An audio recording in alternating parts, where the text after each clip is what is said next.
Okay, everyone. It's been a while. I've been traveling a lot and Connor's been busy, but we are back. Connor continues to riff his 0 DT account. We'll kind of go over some trades and answer some questions, but outside of that, how is trading and everything going? And kind of, if you want to tell us a little bit what you found today, if you have any questions, you can start with that. Yeah, trading's been going really good. We just continue to been chipping away. We haven't really added much to our portfolio. Just been, me and Mark kind of about 2 or 3 months. I think it was actually back in February now where we made the adjustments that we made, and we just said, let's let this thing print. And it's been printing since February. I think we're at 61% right now year to date. So we're still doing pretty We had a well. pretty modest month last month. I think we did like 3.5%, and a Yeah, drawdown. So we we've touched had back some on up some downs. Yeah, we were much more volatile last month than the money printer, but we are running this long size. We're more doing this because it's a video series than I think it's a responsible sizing. So like just reference, we made 3% and we had two drawdowns of between 5 and 6%. So like obviously not the best risk adjusted rewards, but we're here for income, so we'll keep it ripping. Yeah, and if you really do go down like our list, yeah, we do have drawdowns. To be completely honest, Yeah, yeah, but the good thing about our draws is we come back. Like if we do correct. have a drawdown, we'll have like two or three. Let's say we have a $3,000 drawdown, we'll come back and have like two or three $1,700 days. So we'll technically be up $400 after that draw. So Yeah, we're still. It usually plays out, and like Mark said, our volatile months, we still see about a 5% month. So, I mean, we're market's a little weird right now, but it's going pretty good. One thing I did want to just kind of talk to Mark about today was just we really talked about, and I know the whole audience has seen this series of Jordy so far, and we have really focused on the power hour trades in the afternoon and growing our occurrences there. But I really wanted to focus on how can I grow our occurrences in the morning. Right now, we're running all in at the open trade and also a 1045 trade. They're both iron condors, pretty similar trades. A few episodes back, we ran a no filter trade that opened at 932, and so because I didn't want to do the cluster, I didn't want to cluster it at 932 with all in at the open in this one. So I ran some back tests to see where it performed the best. And through my back test and just through studying it, I found out that 1015 worked really well, but then I went farther in the years. I did like 2020 to now, and 1015 sucked. So then I restarted all my back test, and then I found 945 did pretty well as well. So I just kind of was bringing this trade to Mark and just saying, hey, would this work in our portfolio? And or is this going to kind of too close to 932 and make more of a cluster? yeah. So I kind of like this. I mean, this is the classic trade that everyone's seen on Option Omega and stuff. Yeah. I mean, we still are using the VIX up or down, but again, this is kind of a little nice diversifier. We do need to be careful about the loss size. Our average loss is $700, which is roughly 1% Pretty of our large. account or so, and we could lose 2% of our account. But basically, running this, like we could take out to like an 8 or 9% drawdown. I'm not as concerned with that because it looks like that kind of it's a yearly occurrence. So we do Yeah. need to be a little careful on size, but again, with our drawdown perspective, we're not super worried. Another thing I like here is like I think we should cap this to basically like a probably 30 VIX, just because 30 VIX. All yeah, right. I've seen it not test well. This is just some housekeeping. So like since Connor allocates 2.5% of the portfolio, I think it already naturally allocated out the high VIX days, which probably did it. But just from a back testing perspective, like when we're testing a fixed one lot, and you can see here it doesn't work when the VIX is down. When we test a fixed one lot, we want to put 100% just to ensure that basically it's going to create all the occurrences. So let's just double check that while it runs. So yeah, you can see here that so we lost a few occurrences, 416, but the PCR was basically the same. Drawdown's basically the same. So it doesn't really seem like it makes really That big of a difference. any meaningful difference. I'll go ahead and just override it. Just mainly because our theory is just the market's hard to predict when the VIX is above 30. So Yeah. let's do that.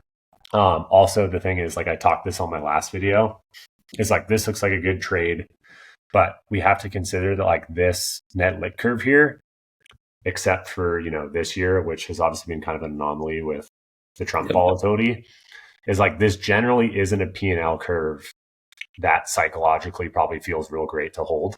So the nature of long volatility trades is that they are in a drawdown, like not at their new all-time high value, basically 90% of all days. And then since we can obviously have, large losses here, we need to be a little more cognizant of how we size this. So one lot's a little big for us. I'd prefer to run a one lot if we had 100K, but since we're doing a series thing, we'll run it.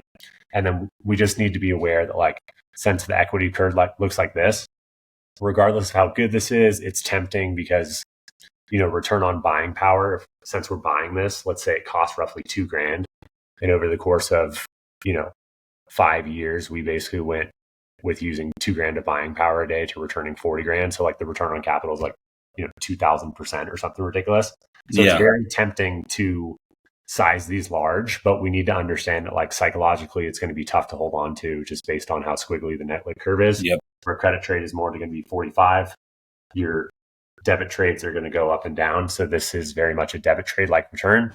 And then we need to be aware of this drawdown because if we only have a 6% PCR, if we go from a 5% drawdown, we need 0% gain to get back to even. So like 5% drawdown basically needs 5.5% gain to get back to even. If we have a 10% drawdown, we need an 11% gain to get back to even. So that will take you from a 6% PCR basically to a 5% PCR. And if we size it at 10%, let's say we got a 20% drawdown, now we're losing 5% of our capture. And basically now this trade will never make money. So those are like three factors in terms of sizing. Yeah. I don't know if you have any comments. No, I think those are really great points. Like studying a lot of David stuff, like you're kind of relaying a lot of that down. What are the 3 points from this trade that we want to think about when we run it? Like we know the back test is good. We know it's first fire. We know portfolio wise it gives us the front half. But like, what are 3 things? And we go one by one that like what I just spoke about. We need to be aware with running a debit trade like this. And I'm going to put it in my own words, like, because this is just kind of what I've learned from you and what I've learned from listening to Trade Busters as well. Like, the one thing you got to look at, like you said, that max loser kind of freaked me out a little bit, being that big of a max loser on such a small account. If you're running a 30K account, you lose $1,800. That's a fat hit. But we do have a pretty good max winner that covers it. Like, there is a $400 difference between it. So that is, like you said, sizing it. That can make you have a bad day really fast if you size that way too much. So I like that makes sense. Keep it out of one lot. So number 1 point, be aware of that max loser. Make sure that you're sizing it probably not above a one lot. And then point 2 was really just looking at the curve. I didn't really look at it as in detail as you do, but it is going to be a hard trade to hold on to. And when you go into the trade logs, it's just a backward looking thing where it's like, we can look at the results of the back test, but like we only get that if we hold on to the test.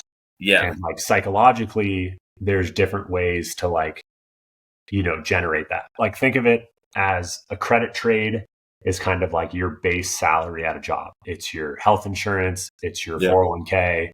It's your weekly paycheck and everything you get. It's not necessarily the best thing, but in return for that conservative, paycheck, we get a 45-degree line. Whereas these debit trades are like our accelerators. Once we get over 150% commission, we get 2x the commission. And we need to consider, like in terms of a lifestyle wise, we obviously, you wouldn't take a job that is 100% commission based for the most part, unless you're really confident in what you're doing. And as someone that runs a 100% commission-based job, I like the consistent returns that you can get from other things. So that's just kind of like a real-world example of like, obviously, no matter how good this looks and no matter how capital efficient it is, it's like the reason it's like that is because the path can be hard to hold on to, and also that path could take a while to pay off and look good, or it may change over time. Like this is kind of a random trade when volatility spikes too. Exactly. And I mean, not to go off topic either, but you diving into that brought me just reminded me of a question. That question is understanding, like, because you made a really good point probably a couple episodes ago about how just because you have a bunch of really good back tests and you have a bunch of really good trades that perform well on back tests, that doesn't mean that they're going to work really well in a portfolio together. So I've put the Excel spreadsheet out of it. Like, obviously we could just plug all of these into the Excel spreadsheet, make sure it knows, but like the theory behind it, how do you know like if this is going to fit well with the all in at the open trades, and how do you know if this is going to fit well in your portfolio? Do you not know until you look at the numbers, or is there theory behind like when Mark is putting trades into his portfolio? So like I just know now, and everyone wants to go to the portfolio and just like look at numbers. But actually what I would recommend for us is like, now that you're running this, run it small, check it every 2 or 3 days, and then kind of feel how it feels. So like get used to it. Like the numbers look good. It's going to be fine by itself. We've sized it fine. Yeah. Kind of like, even though we're these mechanical, fully systematic traders, like the fact that you ease into it and feel it is going to be a good thing. And like what a lot of people miss in back testing is like, you make the back test, you put a couple hours in this week and you're like, sweet, I program it, time to make money. And this is just getting easier with option and megabot. But like, we need to consider that you need to forward test this for a while, and you're forward testing it to make sure the data works. Yep. There's no exit mechanic on this. So like this is going to be probably the most accurate back test we have because there's no exit mechanics. So we're not messing with it all. But like by running it and forward testing it, you're kind of also forward testing if you want to run it and if you like this trade mentally at this size. Because like we can find another trade with 1.5 MAR. But like understanding it's like these next 3 or 6 months is for us to just run this and see if we like it, rather than, we're just off to the races and we're counting our money, because this is how you get greedy and size up. So like we already have a good core portfolio. We already use quite a bit of buying power in our portfolio, and this is buying power efficient. So it's like, what size do we feel comfortable at running it, and once we get that and how we like the return profile of it, we can now sit with it, because like we're probably going to get a higher drawdown than whatever it suggests as well. And that's a very good point too, because like just being in the space now, I feel like the more I find tests that perform really well in 2025, I'm like, let's rip it. Let's up the contracts and just rip it, because you get what you say all the time is recency bias, where rather you're just looking at what's working now and not the historical data of it. And I had to check myself with running this actually, because I found one that was like 54 P&L, just looked better in the numbers, and had like a really high capture. And I was like, all right, this is the one. But then as soon as I did deeper, it like completely tanked in the back. Like 2020 it tanked, 2021 it tanked, and then it was good like 23 and 24, rather than the 945 was better across the whole year. So I think it had one bad year, and it was 2020, which is fair because that's the COVID year. But I think like you can just really just checking my own emotions, you can get caught up in recency bias, and you got to check your emotions on that for sure. Yeah. And this is also like the ultimate fallacy. And I want to show that like Connor recognizes and that the rest of you recognize it. So like, obviously I've done a lot more tests than Connor. Connor runs everything by me. I give him hints. And basically everything we touch turns to gold so far. That's obviously not how everyone's trading journey is, but like you can already see that like Connor's starting to get cocky and he wants to step all the steps. So it's like we went really slowly through all the steps, and now we're in the building part. And since like everything Connor's touched turns to gold, like now he just wants to rip it, where it's like, let's forward test it. And it's like, if it's actually gold, then we'll increase the size later and it'll be fine. Like we need to just be really cognizant of how not to lose, because if we're not how to lose and we're staying in the game, like obviously what we're doing is good and it's going to compound. And like, even the thing is, I don't think Connor recognized this, but so we were roughly at like, 55% or something last month, and we did like 3.2% this month, but we did 3.2% from May 1st to May 30th. But what Connor probably didn't realize, but what I realized is since we are already at 50% on the year, that 3% return from May 1st to May 30th, if we took our January 1st account balance, actually ended up being like 5.6%.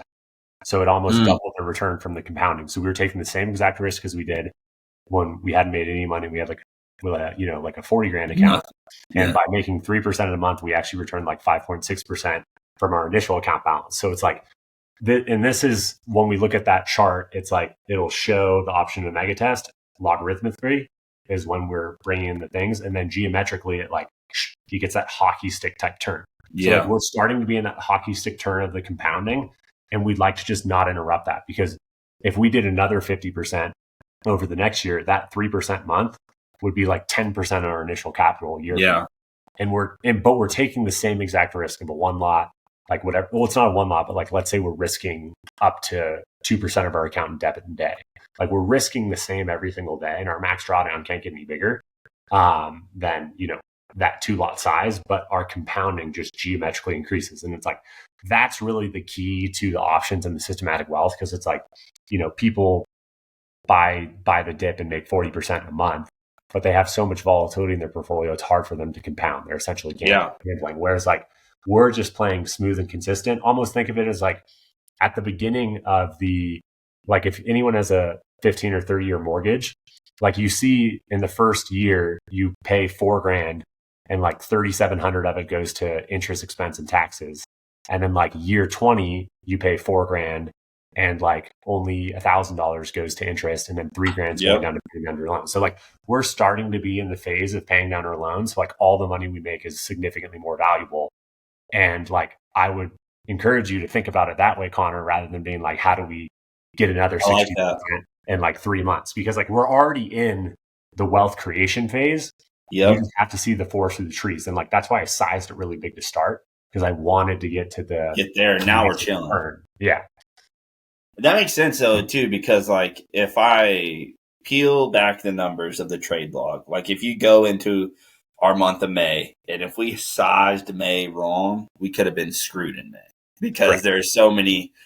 Especially if we sized and like, instead of taking a 5% drawdown, we took a 10% drawdown. We're like, oh my God, this is too much. And then we half the contracts from like 2 lots to 1 lots. That would have killed us. So like the path, we could have traded everything exactly the same. But if we would have gotten scared because we sized too large when we had a 10% drawdown, we would have ended up having like a negative 5% month or something. Exactly. Yeah. And that's what I've learned is the overarching theme that I've learned from this was size, like you said, forward test. Because size small, play with it a little bit, and don't just put all your chips in it right off the bat, because you could size it wrong and then you could kill it and never believe in the trade. But if you just start small and watch how the trade compounds, like that's how my belief in our system has worked. Because like once our sizing was right, like you watch our numbers, we do lose, but we usually return really well too. And it like to where at the point now, if we have a bad day, I don't even really worry about it too much, because I'm just like, hey, we'll be good in like 2 days. Like in 2 days, we'll be back up to 70%, And also the thing too is like, you used to get nervous when we lose on 1 lots, and now we're at 2 lots, but you're kind of used to it. And it's like, that's the iteration of the forward test. Whereas if we would have gone up to 4 lots, we probably would have freaked out and had a bigger drawdown and then changed the size, which is what we don't want to do. It's basically like strategy hopping. Like, that makes sense. Yeah. Like you're on one thing and then you hop to the other, and then you hop to the other, and then you end up not getting the benefits of any of them. So, all right. I guess that went over my head then, so what you're basically saying on your forward test, 1 lot size, everything's working there, and then you grow by like 10%. So you do like, you just change up 1 lot. You just go like 1 lot to 2 lot, see how it's working at 2 lot. You test that for 3 months. If it's still working well, maybe go to a 3 lot, or do you never put limits on it? Or I mean, we'll size on our portfolio, but generally what I would like to do is like, if we look at this, the max drawdown was 5%. So like, we'll call it roughly $6,000 is what the max drawdown could be. So what I would like to do is I'd like to run it for 1 to 3 months until we realized a P&L of over $6,000. So then when we sized up the next one, we're kind of only trading a 1 lot, because we've already made enough money to cover the full drawdown. It's a break even if we lost a $6,000 drawdown. Yeah, or one of the lots is already covered from the drawdown from the start. And that's kind of a good way to prevent you from sizing up too quick, because it's like you have to realize the capital before you would basically size it up first. So you can't just be like, oh, it feels good. Because this is always the thing, is like the only difference between systematic people and then like your discretionary people is like, systematic people have rules, like, discretionary people have emotions. It's like, it feels good. Like we've made $6,000 or how much the max drawdown was in the past. It's like, It's just two different things. Not that someone can't like guess that randomly, but you're looking at the, professional athlete that doesn't practice and the professional athlete that takes good care of himself. Like some people are just talented, but it's not a great recipe for sustained success. Yeah, especially when you're talking about numbers. Like that makes me think of like the Bitcoin market right now, where everybody on Twitter is freaking out about Bitcoin and it's like drawing it up. Where that's not a really like, yes, it's growing and it's high right now, but like that doesn't necessarily mean that's not a recipe for success, because you could plug all your money into it and it could take a massive draw and then you just lose it. You just have no thought, you have no process behind it rather than your emotions. Yeah. And if we want to go by numbers, it's like, don't quote me on this exact thing, but I want to say since 2022, the Sharp, which is how much money you make divided by how much volatility you put up with, is like 0.6 for Bitcoin. And it's like 2.6 for gold. So people don't like gold because it doesn't swing, 40% in a month, but it's like you could take out 5x leverage, like take out a massive personal loan and buy gold. And that would actually be a significantly better investment than buying Bitcoin with cash because the volatility is much easier. Not saying you should do that, but like that's just assuming we could get leverage like how we would like it, which a lot of people can. You would be much better off borrowing money and holding gold from a risk-adjusted ratio than you would just be buying Bitcoin, the equity in general. Granted, people like Bitcoin because they can put up with the volatility. They don't have to think about it. But that's just also kind of a way to look at it is like, yes, gold does not appreciate as much as Bitcoin, but it's also not as volatile. So you could just borrow money and appreciate more than Bitcoin in gold, at least the last, since 2022, basically. Yeah, that's wild to really think about that in numbers. But yeah, I mean, that's pretty much all the questions that I had for you today. And I mean, don't want to go too much over, but yeah, that's pretty much everything I had for you. Yep. We're all good. We'll link the back test in the description and then let me know what you guys want to see. Maybe we'll have Connor go over the portfolio here pretty soon or, run a sweepstakes here, but always good.